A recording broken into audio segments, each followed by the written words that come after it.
Donny van de Beek's full-time response to Man United loss captured on camera.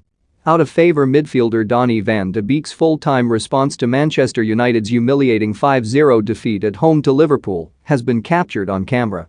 The Dutchman was an unused substitute for the fifth successive Premier League game as the Red Devils were overrun by their fiercest rivals.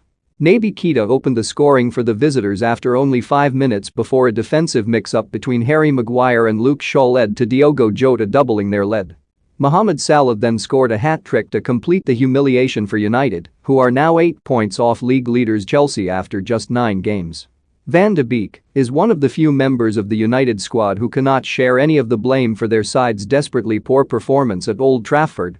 He was left on the bench once again by Ole Gunnar Solskjaer as his £35 million move from Ajax continues to falter.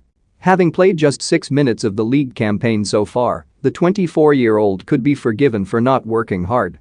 Instead, though, the United outcast continues to do all he can to force his way into Solskjaer's plans, which was further shown by his response at full time of the Liverpool defeat. Does Donny van de Beek deserve more playing time at Manchester United?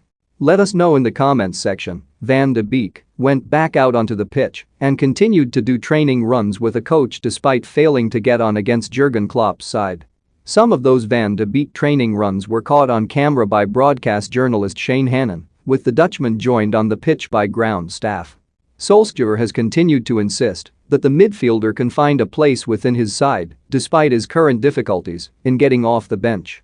That is something that may have to happen sooner rather than later after Fred and Scott McTominay were utterly outplayed by Liverpool's trio of central midfielders on Sunday. Van de Beek's only other appearances this season came in a 45-minute cameo in the Champions League defeat to Young Boys and in the Carabao Cup loss